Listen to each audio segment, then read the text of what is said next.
Hi all, welcome back to my channel. Good morning. ಹೇಗಿದ್ದೀರಾ ನೀವೆಲ್ಲರೂ? Good morning my dear friends. ಶಾಂತವಾದ ಬೆಳಿಗ್ಗೆ ನನ್ನ ಮನಸ್ಸಿನ ಸಂತೋಷ. ಇವಾಗ ವಾಕಿಂಗ್ ಎಲ್ಲ ಮುಗಿಸಿ ನಾನು ಇವಾಗ ಹೋಗ್ತಾ ಇದ್ದೀನಿ ನನ್ನ ಮನೆ ಕಡೆಗೆ. ಎಷ್ಟು ಚೆನ್ನಾಗಿ ಹೈಬಿಸ್ಕಸ್ ಫ್ಲವರ್ಸ್ ಬಿಟ್ಟಿದೆ ನೋಡಿ, ಇನ್ನೊಂದು ಬಿಟ್ಟಿದೆ ಇಲ್ಲಿ, ಬ್ಯೂಟಿಫುಲ್ ಕಲರ್ಸ್. ಇವತ್ತಿನ ವ್ಲಾಗಲ್ಲಿ ನಾನು 3 ರೀತಿಯ ಪ್ರೋಬಯೋಟಿಕ್ ರೆಸಿಪೀಸೊಂದಿಗೆ ಬಂದಿದ್ದೇನೆ.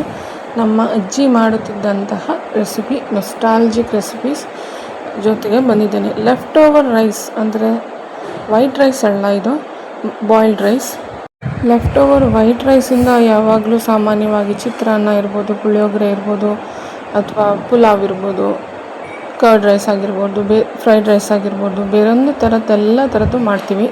ಇದು ನಮ್ಮ ಅಜ್ಜಿ ಮಾಡುತ್ತಿದ್ದಂತಹ ರೆಸಿಪಿ. ಹಿಂದಿನ ದಿನದ ಅನ್ನ ಉಳಿದ್ರೆ ಅದಕ್ಕೆ ನಾವು ತಣ್ಣೀರು ಹಾಕಿ ಹಾಗೆ ಇಡ್ತಾ ಇರೋದು, ಅದನ್ನು ನಾವು ಇವತ್ತು ಉಪಯೋಗಿಸ್ತಾ ಇದ್ದೀವಿ. ಇದಕ್ಕೆ ಪ್ರೋಬಯೋಟಿಕ್ ರೈಸ್ ಅಂತ ಕೂಡ ಹೇಳ್ತಾರೆ ಈಗಿನ ಟ್ರೆಂಡಲ್ಲಿ. ನ್ಯೂಟ್ರಿಷಿಯಸ್ ಮತ್ತು ಗಟ್ ಹೆಲ್ತಿ ಫುಡ್ ಅಂತಲೇ ಹೇಳ್ಬೋದು. ಇದನ್ನು ಇವಾಗ ಹೇಗೆ ಮಾಡೋದು ಅಂತ ನಾನು ತಿಳಿಸ್ಕೊಡ್ತೀನಿ. ಇದನ್ನು ಮುಂದುವರ್ಸೋಕ್ಕಿಂತ ಮುಂಚೆ ನೀವೇನಾದರೂ ನನ್ನ ಚಾನಲಲ್ಲಿ ಫಸ್ಟ್ ಟೈಮ್ ನೋಡೋರಾಗಿದ್ದರೆ ನನ್ನ ಚಾನಲ್ ಇಷ್ಟ ಆಗಿದ್ದಲ್ಲಿ ಲೈಕ್ ಮತ್ತು ಶೇರ್ ಮಾಡಿ ಫ್ರೆಂಡ್ಸ್, ಸಬ್ಸ್ಕ್ರೈಬ್ ಮಾಡ್ಕೊಳ್ಳಿ. ಇವಾಗ ಇದನ್ನು ಮಾಡೋದಂತೂ ತುಂಬಾ ಸುಲಭ ಮತ್ತು ಕ್ವಿಕ್ಕಾಗಿ ಮಾಡ್ಬೋದು. ಏನಾದರೂ ಮನೆಯಲ್ಲಿ ತರಕಾರಿ ಇಲ್ಲ, ಇದನ್ನು ಹೇಗೆ ಉಪಯೋಗಿಸ್ಬೋದು ಅಥವಾ ಹೇಗೆ ನಾವು ರುಚಿಕಟ್ಟಾಗಿ ಇದನ್ನು ಮಾಡ್ಕೋಬೋದು ಅಂತ ಇವತ್ತಿನ ವ್ಲಾಗಲ್ಲಿ ತೋರಿಸ್ಲಿಕ್ಕಿದ್ದೇನೆ. ಹಾಗಾದರೆ ಬನ್ನಿ ಸ್ಟಾರ್ಟ್ ಮಾಡೋಣ. ತುಂಬಾ ಕ್ವಿಕ್ ಆದಂತಹ ರೆಸಿಪಿ ಇದು. ಮೊದಲಿಗೆ ಒಂದು ಕುಟಾಣಿಯನ್ನು ತೆಗೆದುಕೊಂಡು ಅದರಲ್ಲಿ ನಾವು ಹಸಿಮೆಣಸಿನ್ಕಾಯಿ, ಒಂದೇ ಒಂದು ಹಸಿಮೆಣಸಿನ್ಕಾಯಿ ತೊಗೊಂಡಿದ್ದೀನಿ. 2 ಮುಷ್ಟಿ ಅನ್ನಕ್ಕೆ ನಾನು 1 ಹಸಿಮೆಣಸಿನಕಾಯಿ ಹಾಕ್ಕೊಂಡಿದ್ದೀನಿ. ಪೀಸ್ ಮಾಡಿಕೊಂಡು 1-2 ಪೀಸ್ ಮಾಡಿಕೊಂಡು ಹಾಕಿದ್ದೀನಿ. ಹಸಿಮೆಣಸಿನ್ಕಾಯಿ, ರೋಸ್ಟ್ ಮಾಡಿರೋಂಥಲ್ಲ. ಇವಾಗ ರುಚಿಗೆ ತಕ್ಕಷ್ಟು ಸಾಲ್ಟನ್ನು ಹಾಕಿ ಇವಾಗ ನಾವು ಚೆನ್ನಾಗಿ ಇದನ್ನು ಕುಟ್ಕೋಬೇಕು. ಫುಲ್ಲಿ ಕ್ರಷ್ ಆಗಬೇಕು. ಮಿಕ್ಸಿಯಲ್ಲಿ ಹಾಕುವಂಥದ್ದು ಏನು ಅಗತ್ಯ ಇರೋದಿಲ್ಲ. ನೀವು ಯಾವ ರೀತಿಯಲ್ಲಿ ಪ್ರೋಬಯೋಟಿಕ್ ರೈಸಿಂದ ಅಥವಾ ಬಾಯ್ಲ್ಡ್ ರೈಸಿಂದ ಏನೆಲ್ಲ ಮಾಡ್ತೀರಾ ಅಂತ ನನಗೆ ಕಮೆಂಟ್ ಮೂಲಕ ತಿಳಿಸಿ. ಇವಾಗ ನೋಡಿ, ಇದು ಚೆನ್ನಾಗಿ ಕ್ರಷ್ ಆಗಿದೆ. ಈ ರೀತಿ ಒಂದೇ ಒಂದು ಹಾಕಿರೋದ್ರಿಂದ ಅಷ್ಟು ಚೆನ್ನಾಗಿ ಕಾಣಿಸ್ತಾ ಇಲ್ಲ ಇದರಲ್ಲಿ. ನೀವು ಬೇಕಿದ್ರೆ ನಿಮ್ಗೆ ಖಾರಕ್ಕೆ ಎಷ್ಟು ಬೇಕು 2-3 ಹಾಕ್ಕೋಬೋದು. ಇವಾಗ ಈ ನೀರಿಂದ ಈ ಅನ್ನವನ್ನು ನಾವು ತೆಗಿಬೇಕು. ಎಷ್ಟು ಬೇಕೋ ಅಷ್ಟು ಬಸಿದುಕೊಂಡು ತೆಗಿಬೇಕು. ನಾನೊಂದು 2 ಮುಷ್ಟಿ ಹಾಕಿಬಿಟ್ಟು ಮಾಡಿ ತೋರಿಸ್ತಾ ಇದ್ದೀನಿ ನೋಡಿ. ಇವಾಗ 2 ಹ್ಯಾಂಡ್ಫುಲ್ ಆಫ್ ರೈಸನ್ನು ಇದಕ್ಕೆ ಹಾಕಿದ್ದೀನಿ. ನೀರು ನೀವು ಬೇಕಿದ್ದರೆ ಹಾಗೇ ಉಪ್ಪು ಹಾಕ್ಕೊಂಡು ಕುಡಿಬೋದು, ತುಂಬಾ ಒಳ್ಳೆಯದು. ಇವಾಗ ಈ ಎಷ್ಟು ಬೇಕೋ ಅಷ್ಟು ಹಾಕಿದ ಮೇಲೆ ಅನ್ನವನ್ನು ನಾವು ಕ್ರಷ್ ಮಾಡಿಟ್ಕೊಂಡಿದ್ವಲ್ಲ, ಉಪ್ಪು ಮತ್ತು ಹಸಿಮೆಣಸಿನ್ಕಾಯಿ, ಅದನ್ನು ಇದಕ್ಕೆ ಹಾಕ್ಕೋಬೇಕು. ಇನ್ನೊಂದು ಸೈಡಲ್ಲಿ ನಾವು ಇಂಗಿನ ನೀರನ್ನು ಮಾಡಿಟ್ಕೊಂಡಿದ್ದೆ. ನಾನು ಒಂದು ಕಡಲೆಕಾಳು ಗಾತ್ರದಷ್ಟು ಇಂಗಿನ ನೀರನ್ನು ಮಾಡಿಟ್ಕೊಂಡಿದ್ದೀನಿ. ಆ ನೀರು, ಇಂಗು ಇದಕ್ಕೆ ಹಾಕ್ಕೋಬೇಕು. ಇದನ್ನು ಕೈಯಲ್ಲಿ ಚೆನ್ನಾಗಿ ಮಿಕ್ಸ್ ಮಾಡ್ಕೊಳ್ಳಿ. ಇವಾಗ ಚೆನ್ನಾಗಿ ಮಿಕ್ಸ್ ಆದಮೇಲೆ ನಾವು ಲಾಸ್ಟ್ ಇಂಗ್ರೀಡಿಯೆಂಟ್ ಬಂದುಬಿಟ್ಟು ಹಸಿಯಾದ ಕೊಬ್ಬರಿ ಎಣ್ಣೆ, 1 ಸ್ಪೂನ್ ಕೊಬ್ಬರಿ ಎಣ್ಣೆ ಹಾಕೋತಾ ಇದ್ದೀನಿ. ಇವಿಷ್ಟೇ ಬೇಕಿರೋದು ಇದಕ್ಕೆ.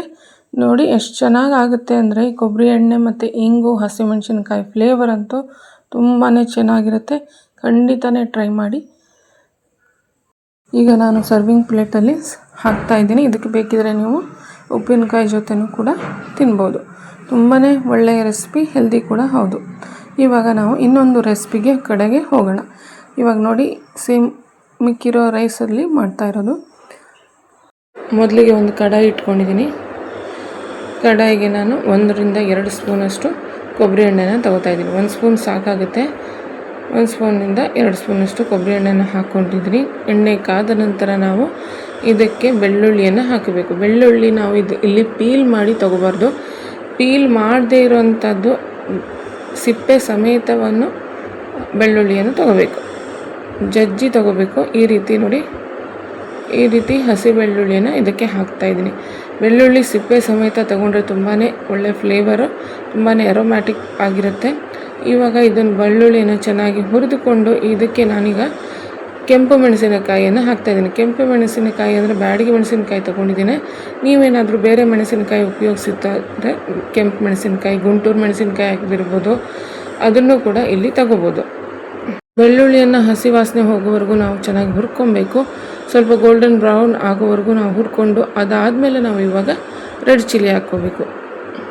ಬ್ಯಾಡಗಿ ಮೆಣಸಿನ್ಕಾಯಿ ಈ ರೀತಿ ಕಟ್ ಮಾಡಿ ನಾನು ಇದಕ್ಕೆ ಹಾಕ್ಕೊಂಡು ಇವೆರಡನ್ನು ಚೆನ್ನಾಗಿ ಒಗ್ಗರಣೆನ ಹುರಿತಾ ಇದ್ದೀನಿ. ಇವೆರಡು ಚೆನ್ನಾಗಿ ಕ್ರಿಸ್ಪಾಗಿ ಫ್ರೈ ಆಗಿದೆ. ಇವಾಗ ನಾವು ರೈಸನ್ನು ಹಾಕ್ಕೋಬೇಕು. ನೀರಿನಿಂದ ಬಸಿದುಕೊಂಡು ನಾವು 2 ಮುಷ್ಟಿ 2ರಿಂದ 3 ಮುಷ್ಟಿ ಅನ್ನವನ್ನು ಇಲ್ಲಿ ಹಾಕ್ಕೋತಾ ಇದ್ದೇನೆ. ಇವಾಗ ಇದನ್ನು ಚೆನ್ನಾಗಿ ಮಿಕ್ಸ್ ಮಾಡ್ಕೊಳ್ಳಿ. ಮಿಕ್ಸ್ ಮಾಡಾದಮೇಲೆ ಇವಾಗ ನಾವು ರುಚಿಗೆ ತಕ್ಕಷ್ಟು ಉಪ್ಪನ್ನು ಹಾಕ್ಕೋಬೇಕು.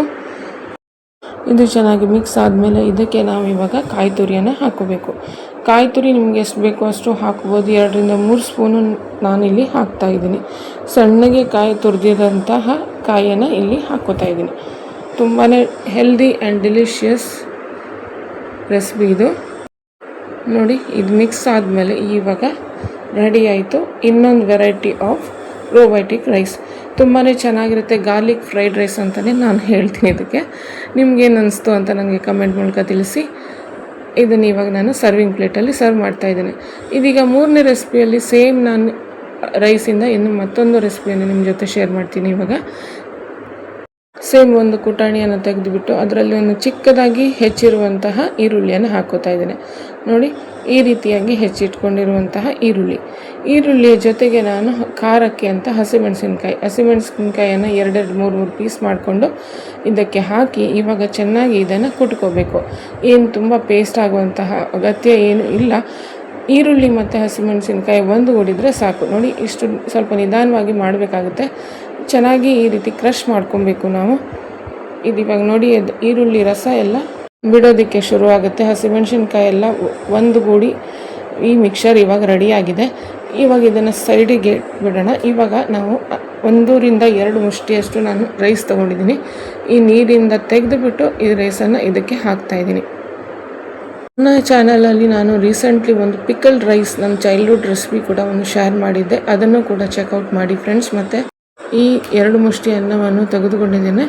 ಈಗ ಇದಕ್ಕೆ ನಾನು ಕ್ರಷ್ ಮಾಡಿದಂತಹ ಆನಿಯನ್ ಮತ್ತು ಹಸಿಮೆಣಸಿನ್ಕಾಯಿ ಇದನ್ನು ಇವಾಗ ಇದಕ್ಕೆ ಹಾಕ್ಕೊಂಡು ನಾವು ಕೈಯಲ್ಲಿ ಚೆನ್ನಾಗಿ ಇದನ್ನು ಮಿಕ್ಸ್ ಮಾಡ್ಕೊಬೇಕು. ರುಚಿಗೆ ತಕ್ಕಷ್ಟು ಉಪ್ಪನ್ನು ಕೂಡ ಇಲ್ಲಿ ಹಾಕ್ತಾಯಿದ್ದೀನಿ ನಾನು. ಇವೆಲ್ಲವನ್ನು ಹಾಕಿ ನಾನು ಚೆನ್ನಾಗಿ ಮಿಕ್ಸ್ ಮಾಡ್ಕೊತೀನಿ. ಇದರಲ್ಲಿ ಇನ್ನೊಂದು ಸ್ಪೆಷಲ್ ಇಂಗ್ರೀಡಿಯೆಂಟ್ ಅಂದರೆ ಮಾವಿನಕಾಯಿ. ಹಸಿ ಮಾವಿನಕಾಯಿ ಏನು ತಗೊಳ್ತಾ ಇಲ್ಲ. ಉಪ್ಪಿಗೆ ಹಾಕಿರುವಂತಹ ಮಾವಿನಕಾಯಿ ಇದ್ದರೆ ಅದನ್ನು ಕೂಡ ಬಳಸ್ಬೋದು. ಇಲ್ಲ ಅಂದರೆ ನಮ್ಮ ಮನೆಯಲ್ಲಿ ಈ ಉಪ್ಪಿನಕಾಯಿಗೆ ಈ ರೀತಿ ಪೀಸಾಗಿ ಮಾಡಿರುವಂತಹ ಮಾವಿನಕಾಯಿ ಕೂಡ ಇರುತ್ತೆ. ಅದನ್ನು ಕೂಡ ಪಿಕಲ್ಡ್ ಮಾವಿನಕಾಯಿ ಅಂತ ಹೇಳ್ಬೋದು. ಫರ್ಮೆಂಟೆಡ್ ಪಿಕಲ್ಡ್ ಮಾವಿನಕಾಯಿ ಪೀಸಸನ್ನು ನಾನು ಇಲ್ಲಿ ಹಾಕಿ ಚೆನ್ನಾಗಿ ಇದನ್ನು ಕಿವುಚ್ಕೊಳ್ತಾ ಇದ್ದೇನೆ. ಆ ಪೇಸ್ಟ್ ಥರ ಮಾಡ್ಕೊಬಾರ್ದು. ಸ್ವಲ್ಪ ನೋಡಿ, ಈ ರೀತಿ ಆಗುತ್ತೆ. ಅದು ತುಂಬಾ ಚೆನ್ನಾಗಿರುತ್ತೆ. ಆ ಮ್ಯಾಂಗೋ ಫ್ಲೇವರ್ ಅಂತೂ ಸಖತ್ತಾಗಿರುತ್ತೆ. ಖಂಡಿತ ಟ್ರೈ ಮಾಡಿ ನೋಡಿ. ಇವಾಗ ಚೆನ್ನಾಗಿ ಮಿಕ್ಸ್ ಮಾಡ್ತಾಯಿದ್ದೀನಿ ನಾನು. ಇದನ್ನು ಚೆನ್ನಾಗಿ ಮಿಕ್ಸ್ ಮಾಡಿಕೊಂಡು ಇವಾಗ ಲಾಸ್ಟ್ ಇಂಗ್ರೀಡಿಯೆಂಟ್ ಬಂದು ತೆಂಗಿನೆಣ್ಣೆ. 1ರಿಂದ 2 ಸ್ಪೂನಷ್ಟು ಎಣ್ಣೆನ ಇಲ್ಲಿ ಹಾಕ್ಕೋತಾ ಇದ್ದೀನಿ. 1 ಸ್ಪೂನ್ ಹಾಕ್ಕೊಂಡೆ ನಾನು, ಸಾಕಾಗುತ್ತೆ 1-2 ಸೌಟು ರೈಸ್ಗೆ. ಇವಾಗ ನೋಡಿ, ತುಂಬ ಚೆನ್ನಾಗಿ ಮಿಕ್ಸ್ ಮಾಡ್ಕೊಳ್ಳಿ. ನೋಡಿ, ಈ ರೀತಿ ಕ್ರಷ್ ಆದರೆ ಸಾಕು. ಅದು ತುಂಬಾ ಸೂಪರಾಗಿರುತ್ತೆ ಆ್ಯಂಡ್ ವೆರಿ ಹೆಲ್ದಿ ರೆಸಿಪಿ ಕೂಡ ಹೌದು. ನಿಜವಾಗ್ಲೂ ಹೇಳ್ತೀನಿ, 2 ಸೌಟ್ ನೀವು ಮಾಡಿಕೊಂಡ್ರೆ 3ನೇ ಸೌಟ್ಗೆ ಖಂಡಿತ ಆಸೆ ಪಡ್ತೀರಾ. ನನ್ನ ಈ 3 ರೆಸಿಪಿ ನಿಮ್ಗೆ ಹೇಗೆ ಅನಿಸ್ತು ಅಂತ ನನಗೆ ತಿಳಿಸಿ. ಇದರಲ್ಲಿ ನಿಮ್ಗೆ ಯಾವ್ದು ಇಷ್ಟ ಆಯಿತು ಅಂತ ಕೂಡ ನನಗೆ ಕಮೆಂಟ್ ಮೂಲಕ ತಿಳಿಸಿ ಫ್ರೆಂಡ್ಸ್. ಮತ್ತೆ ಭೇಟಿಯಾಗೋಣ ಇನ್ನೊಂದು ವ್ಲಾಗಲ್ಲಿ. ಅಲ್ಲಿಯವರೆಗೂ thank you for watching and bye.